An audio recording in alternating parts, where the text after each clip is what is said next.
Olá, seja muito bem-vindo. Esse é o Justiça e Trabalho, um programa semanal com as principais notícias do Tribunal Regional do Trabalho do Rio Grande do Norte. Para tornar esse programa mais acessível para todos, eu vou me apresentar. Eu sou Heloísa Guimarães, jornalista e apresentadora, sou branca, tenho estatura mediana, olhos e cabelos castanhos e estou vestindo uma blusa verde. O cenário do nosso programa é azul e tem a logomarca JT, Justiça e Trabalho. Nessa edição, vamos mostrar que o Encontro de Diretores de Varas do Trabalho discutiu a liderança no serviço público e métodos para aprimorar o funcionamento das unidades judiciárias. Justiça do Trabalho mantém demissão por justa causa de um auxiliar de carga e descarga acusado de fraudar um atestado médico. Clube de Leitura Momento 2030 recebe a escritora e dramaturga Clotilde Tavares. E ainda nessa edição tem uma entrevista com o chefe do setor de projetos e processos organizacionais, Caio Azevedo. Falamos sobre o Manual de Gestão de Contratos, que acaba de ser lançado pelo Tribunal. Então fique aí que o Justiça e Trabalho já começou. O Tribunal Regional do Trabalho do Rio Grande do Norte realizou o 8º encontro de diretoras e diretores de secretaria das varas do trabalho. O evento reuniu gestores de todo o estado para debater qualificação, liderança e estratégias para aprimorar o funcionamento das unidades judiciárias. A programação aconteceu na Escola Judicial do Tribunal. Responsáveis pela organização administrativa das varas do trabalho, as diretoras e diretores de secretaria têm papel fundamental no funcionamento da Justiça do Trabalho. São eles que auxiliam na gestão das equipes, no cumprimento das rotinas processuais e no atendimento ao público. O 8º encontro promovido pelo TRT-RN busca justamente fortalecer essa atuação, com foco em qualificação, troca de experiências e modernização da gestão. As diretoras e diretores de varas, eles representam um elo importantíssimo entre o jurisdicionado, entre os magistrados, entre os advogados e advogadas e os magistrados e magistradas. Eles são parte significativa na engrenagem do nosso tribunal. Tanto é assim que anualmente nós tínhamos e temos 2 encontros institucionais de aprimoramento das técnicas, de ferramentas, de uso da inteligência artificial modernamente, de práticas e de rotinas que sejam mais rápidas, para que o fluxograma ande com mais rapidez. O nosso interesse é servir a sociedade de forma eficiente e plena. E tanto é assim, voltando a dizer, que na nossa gestão nós vamos fazer 3 encontros, ao invés de só 2. E um, inclusive, buscando a interiorização da nossa administração, levando para as varas de Mossoró. Lá nós temos um fórum com 4 varas, primeira, segunda, terceira e quarta vara, trabalho de Mossoró. E esse evento, no mês de setembro ou outubro, dar-se-á naquela cidade, prestigiando assim as varas do interior. A programação reuniu palestrantes com experiência em gestão pública, qualificação e administração. Entre os convidados, o procurador federal Carlos Marden Cabral Coutinho, que atua na formação de lideranças e em programas de qualificação. Ele falou aos diretores sobre formação multidimensional, eficiência além do direito. Bom, eu acho que o principal ponto é o fato de que nós que somos do direito, nós somos juristas, nós somos ligados ao Poder Judiciário de alguma forma, nós somos muito preocupados no conhecimento técnico. Então nós buscamos aprender conhecimento técnico, mais direito, mais conhecimento jurídico, que claro é relevante, mas nós deixamos outras habilidades de lado. Então a minha fala foi um pouco no sentido de como a formação multidimensional pode impactar isso. Falei um pouco sobre disciplina, sobre foco, sobre administração de tempo, sobre comunicação assertiva, tentando mostrar que apesar de o conhecimento jurídico ser importante, o verdadeiro potencial de uma equipe ou de uma vara do trabalho, ela só vai ser realmente destravado se você tiver essas soft skills também envolvidas no desempenho. Então é preciso você ter o conhecimento jurídico, mas você também conseguir desenvolver em outras pessoas essas habilidades para que elas realmente possam realizar seu potencial, ser realmente eficientes e realmente ter um trabalho ali de qualidade daquela vara. Outro palestrante foi o auditor fiscal da Receita Federal, Paulo Eduardo Versosa, especialista em administração e planejamento tributário. Ele falou sobre como formar líderes que engajam no serviço público. Como formar esses líderes? Isso passa por a gente conhecer sobre mais a ciência e a prática que trata de engajamento profissional. Então, como é que a gente poderia trabalhar melhor os líderes para que eles pudessem trazer esses colegas que trabalham com eles para poder trazer resultado, desempenho e também ficarem satisfeitos com o trabalho. Então, a regra é conhecer um pouco mais sobre o engajamento profissional. A ciência trata muito disso, a prática trata muito disso. O engajamento profissional, quando a gente aprende, que é o objeto da nossa apresentação, quando a gente aprende, a gente vai saber que há um equilíbrio entre o que se exige da pessoa e o que a gente propõe para que ela utilize para poder atender essa demanda. Sem dúvida, esse é o grande desafio, lidar com as pessoas, gerir as pessoas, coordenar essas pessoas em direção ao objetivo da organização. A palestra que nós assistimos hoje, ela converge nesse sentido e trouxe como proposta o aprofundamento em outras habilidades além do direito. Então, liderar equipes exige muito mais outros conhecimentos além do direito, e a proposta que nos foi trazida hoje é essa abordagem multidimensional, com conhecimentos relacionados à vida pessoal, organização financeira, liderança, entre outras habilidades. Então, o conjunto de todas essas capacidades e essas habilidades vem para facilitar, para destravar esses desafios relacionados à gestão de pessoas. Todos os pontos são muito importantes, que ele citou aí.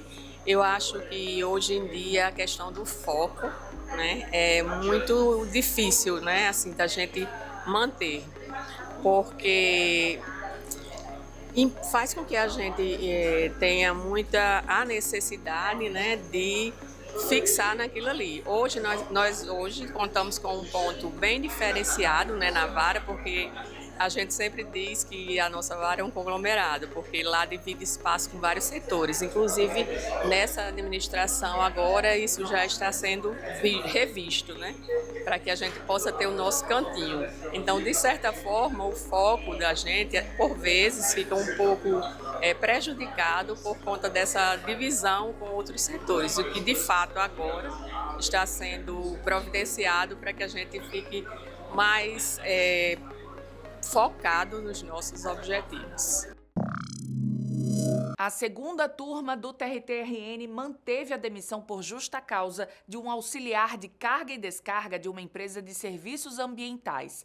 O ex-funcionário foi dispensado depois de ser acusado de adulterar a data de um atestado médico para justificar uma falta no trabalho. O trabalhador atuava em uma empresa de serviços ambientais e foi demitido após apresentar um atestado médico com data alterada para justificar uma falta ao trabalho. Segundo a empresa, o documento apresentava a data de 18 de julho de 2024, mas a consulta ao livro de registros da unidade de saúde mostrou que o atendimento aconteceu, na verdade, no dia 19. O relator do caso, o desembargador José Barbosa Filho, destacou que as provas apresentadas confirmaram a fraude. A decisão também levou em conta áudios apresentados pela empresa e o próprio depoimento do trabalhador. Segundo o TRT-RN, a adulteração de um atestado médico pode até configurar crime de falsidade. A segunda turma do TRT-RN decidiu por unanimidade manter a demissão por justa causa. A decisão confirmou a sentença da Vara do Trabalho de Goianinha. Ainda cabe recurso. Agora a gente vai para um rápido intervalo, mas é rapidinho, não sai daí.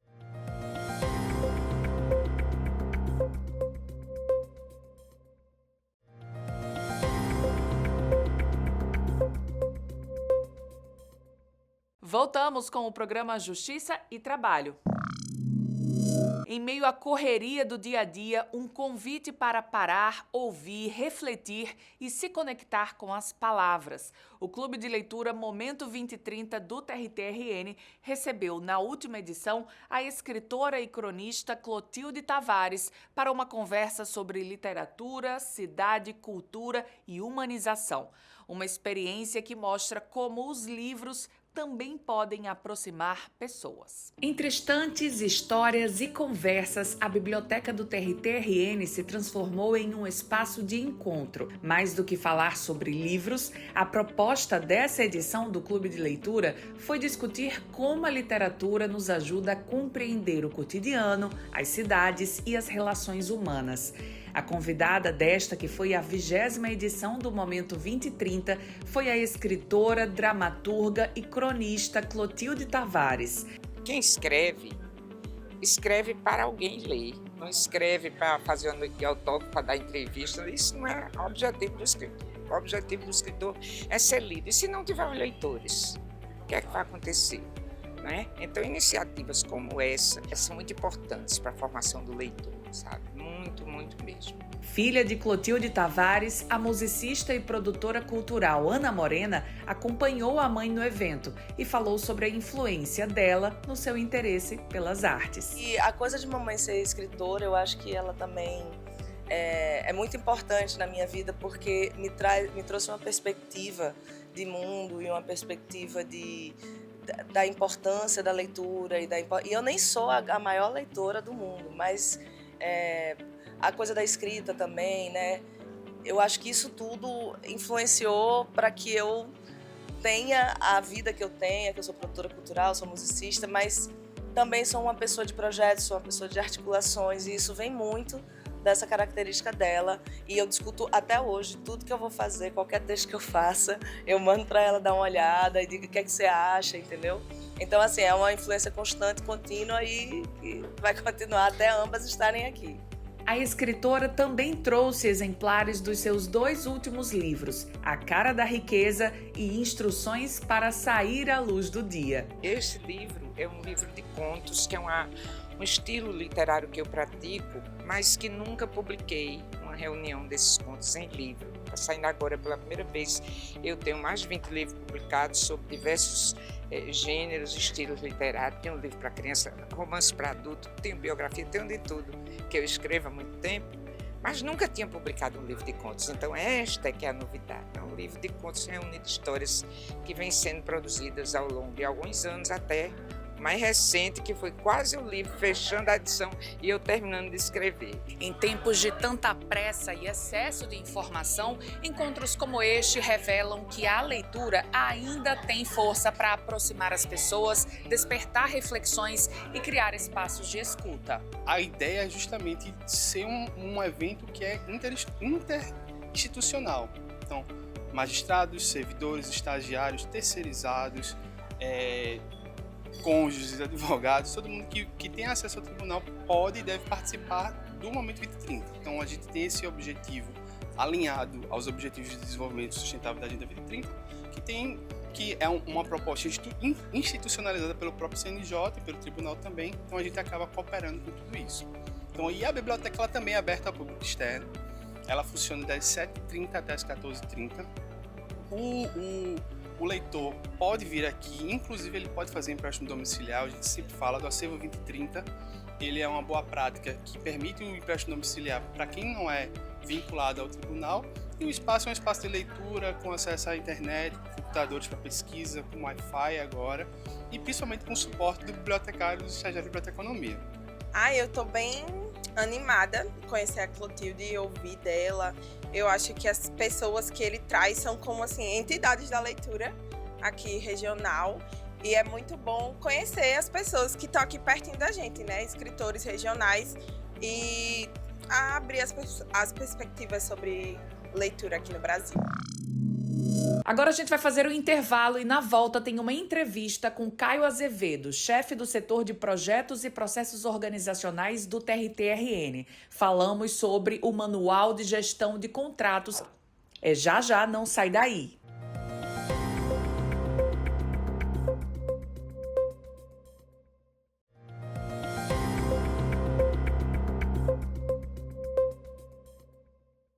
O TRT do Rio Grande do Norte acaba de lançar um manual de gestão e fiscalização de contratos. Eu estou aqui ao lado de Caio Azevedo, que é chefe do setor de projetos e processos organizacionais, que vai explicar melhor um pouquinho o que é esse manual. Caio, ele surgiu a partir de que dor, de que problema dos servidores? Bem, o manual surgiu como a entrega do projeto estratégico implementar a governança das contratações no tribunal. É um grande marco que vai representar uma ferramenta de orientação aos gestores e fiscais de contrato da maneira como proceder durante a execução de um contrato administrativo celebrado entre o tribunal e os fornecedores e outras partes aí que estejam em acordo com o tribunal. E essa ferramenta também ela vai servir para fortalecer a governança, apoiar os gestores e fiscais nas rotinas de fiscalização e também tem um momento de integração de inovação que a gente também traz, que é a ferramenta de IA, que está integrada a esse manual, que vai responder todas essas dúvidas em formato de checklist para esses usuários do manual. Isso está alinhado ao que a Justiça do Trabalho em todo o país tem estimulado, que são essas ferramentas, né? Aliar o trabalho do tribunal com essas novas ferramentas e tecnologias para otimizar mesmo os processos, né?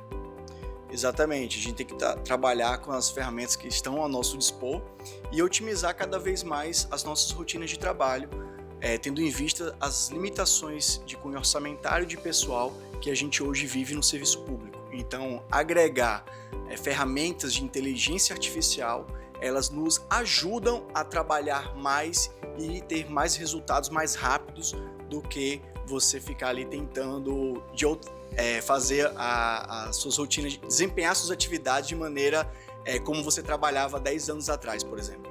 Basicamente, o manual ele percorre todo o ciclo de vida de um contrato, desde o início da execução, que é na reunião de partida, que é a reunião de alinhamento entre o tribunal e a empresa contratada, até o encerramento do contrato, o encerramento da garantia. E tem diversos modelos e fluxogramas de passo a passo a serem seguidos por esses gestores e fiscais ao longo dessa caminhada do ciclo de vida daquele contrato. Então ele vai ajudar bastante durante toda a execução contratual, fornecendo informações, modelos de documentos, fluxos e outros procedimentos operacionais, tudo isso para subsidiar a tomada de decisão de gestores e de fiscais de contratos do TRT 21. Ele fortalece a governança e estabelece uma padronização da forma de fazer.